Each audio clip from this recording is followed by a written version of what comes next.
Welcome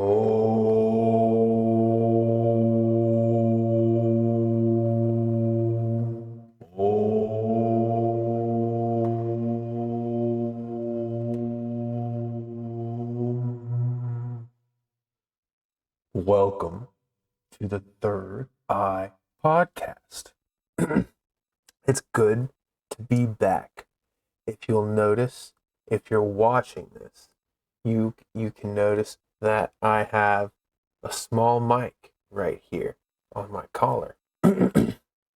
Things are developing, my friends, and I now have lined up for myself some guests. I have lined up some guests to come onto the podcast. I know I've spoken about it a few times. We're just going to start this one with that I have a few guests coming on now officially. I am debating on whether I should say their names. I don't think I'm going to. That doesn't matter. I'll say their name when they come on. But the world is opening up for me now. The doors have opened. People want to be on the podcast. That's wonderful. That's wonderful. And I'm very thankful to the universe for that. Thank you very much, universe. That's a very gracious thing for you to do. The moment that I start a podcast, you decide to line up some guests for me. Very fantastic. Very great. And I'm excited. I've got many questions for the people that I am going to have on here. And I think y'all will learn a lot about things that you weren't expecting for me to talk about. Fantastic. Fantastic. I can't wait to surprise and enlighten and share in conversation with you things that you didn't know you wanted to hear. I think, anyway. So, that's great. Now, let's move on to another topic. So there's a lot of crazy things going on in the world. Yes, I've said this a million times. But I've been thinking about lately, past couple of days at least, I think the thing that's come to mind the most is aliens. I think we are, I mean, I've said this before, what is even human? I think we're aliens. Just like an octopus is an alien. I mean, have you ever looked at an octopus and seen it change color? That shit's pretty wild. It can change texture too. It can make itself look more rigid like a rock, or it can make itself look smooth like a seashell. Like you don't know. That thing might as well be an alien. Is that not an alien? If my skin if I sat here in front of you, I wish I had like an ability. I could press a button and like X-Men, like that one blue woman, change how I look. That would be incredible. And are you saying? I feel like most people would say I'm an alien if I could do that. If I could do that, and you're like, that's an alien. That Skeeter, get him. It's an alien. So, yeah, or mutant, I guess. X-Men is mutants, right? But my point is that, there's autistic children out there that are nonverbal that can speak telepathically. If you've never watched or listened to the telepathy tapes or Kai Dickens or anything like that, you should check that out because that should probably be on your radar.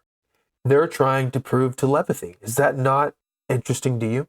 I would hope that it is, because if it's not interesting to you, well, maybe, you're probably one of those people that are leaning towards a Neuralink and things like that. Let me put a chip in my head, and then I'll be able to talk to my friends using my head. No, you're using something that you put artificially inside of your head. That's not telepathy. Don't come at me and tell me that's telepathy. That's not telepathy. Telepathy, I'm telling you, is way different. It's like, it's surprising. I guess, if you've got a chip in your head and all of a sudden you can read a person's thoughts, that's pretty surprising too, if you've done it for the first time. But, once you do anything for long enough, it's going to start to feel normal. It's not going to be like you're going to use telepathy all the time and it's always going to be novel. You're going to get used to it. It's going to feel normal after some point. So, but it is possible. I have done it. I have used telepathy. Ladies and gentlemen. I have reached out across the ether using the wavelengths of the dimensional frames and the realms, and I've managed to send and receive messages. Excuse the mic. I've managed to send and receive messages across distances. Distance does not matter whatsoever. It's been very interesting. And while the quality was not that great, the proof is in the pudding. And it's my pudding, not yours. Okay? So, I'll put whatever I want in my pudding. And when I eat my pudding, I will enjoy it how I like. That's right. Because in my pudding, there's telepathy. I like to add a dash of telepathy to my chocolate pudding. I don't like chocolate pudding. Banana pudding. Banana pudding with vanilla wafers. And in my vanilla pudding wafer of telepathy soup, how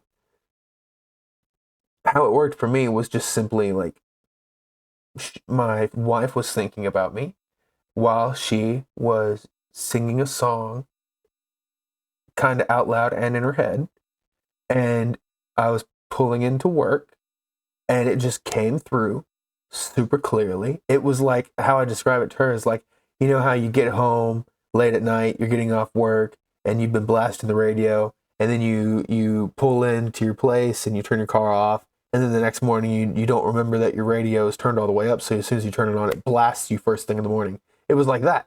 I'm pulling in, I don't have earbuds in, I'm not listening to anything, I'm in complete silence, and all of a sudden, boom, my thoughts are interrupted, like someone just came into my brain and turned on a radio in my brain, and it just started playing something. And it felt foreign. It definitely was not my thoughts. And I highly suspected that it had something to do with her. And I wanted to text her the lyrics to the song that had interrupted my thoughts. I was like, this is so profoundly interesting and definitely not me that I want to just like pick up my phone and I think it's her. So I want to text her the lyrics to the song that's interrupting my thoughts right now. I didn't do that, but I later that afternoon talked to her about it, and we confirmed that this was the case. She was listening to that song, and she was thinking about me and singing it, and it was at that exact time because we were able to match it up with the times of a couple texts being sent. And now, whether you want to call that hooey or voodoo or woo woo, I don't know. It doesn't matter. I believe it because that's not the only experience. Now, I might not be able to recall all of them right now. I most certainly won't. But that's not the point. The point is that I've had the experience and I believe in it. Now, whether or not I'm crazy, I don't know. You might think so. Some of you probably do. But, I mean, this really probably will sound crazy, but have you never looked at a schizophrenic who's like seeing shit and thought, man, I kind of wish I could see what they're seeing? Like maybe sometimes they've described something kind of good.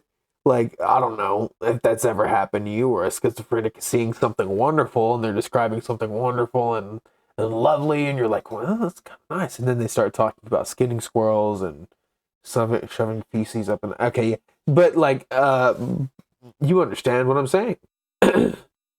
In the glimpse of chaos, there is beauty. From a clump of shit grows a rose. So, I am certain that I'm having small little inklings of telepathic ability creep into my life. And I think the same can happen for you, especially if you're open to it. Believe in Jesus Christ. I'm not saying that's the way. No. That's not my point.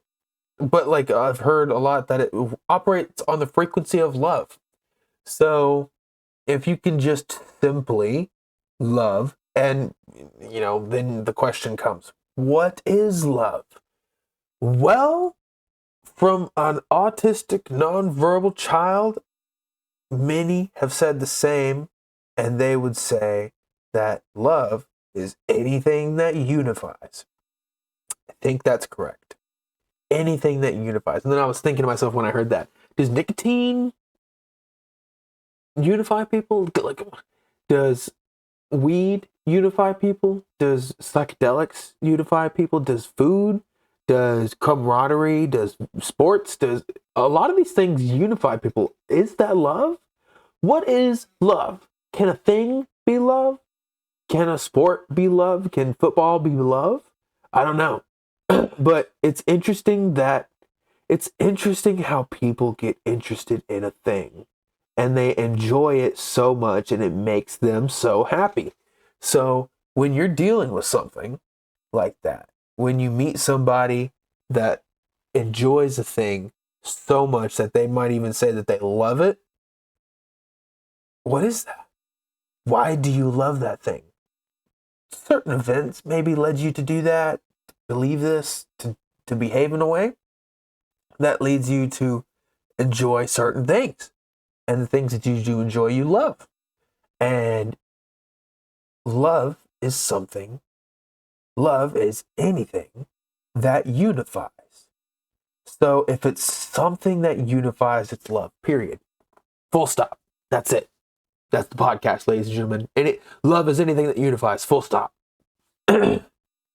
So, what do you love? I love a lot of things. I love a good roll on the mats where I don't hurt myself. And I don't care about getting like an arm bar or landing a choke or hitting a sweep. It's not about any of that. I just like going out there and being able to retain even one piece of instruction under pressure. That's it right now. Like, I like to just, if I'm on the mat, I'd like to just be able to retain a little bit of something while I'm under pressure. Because if I can manage to remember when I'm out of breath and I'm tired to go and pull them down, like then I've learned something. So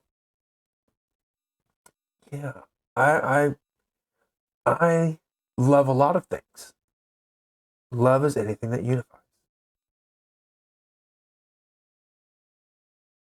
I mean, people could be unified over almost anything, I think.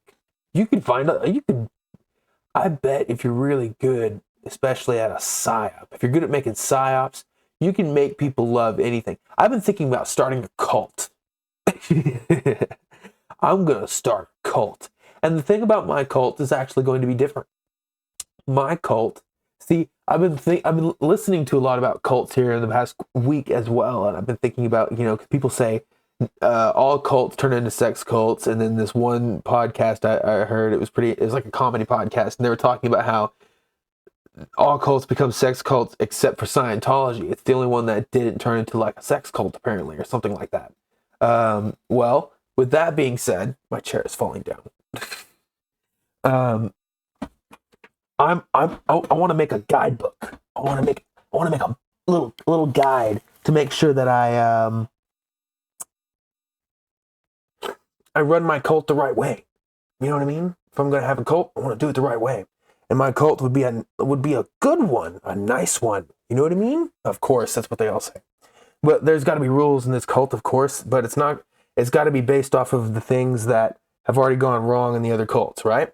So what's one thing that goes wrong in other cults? You end up having to give up all your money and shit, to the guru or the leader. Well, that's not going to happen. You're not going to give me any of your money like that for my cult. And sexual repression. I don't know how I'm going to face that one. Let's not talk about that one right now. But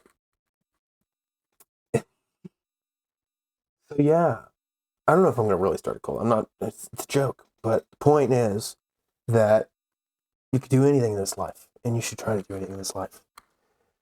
I'm going to wrap it up quick for this one because I've got other things to do, and I kind of feel like I've got a throat thing going on here. But yeah, next week, everybody, we will be having the first guest. The first guest name is James Wolfe. and we'll see you then.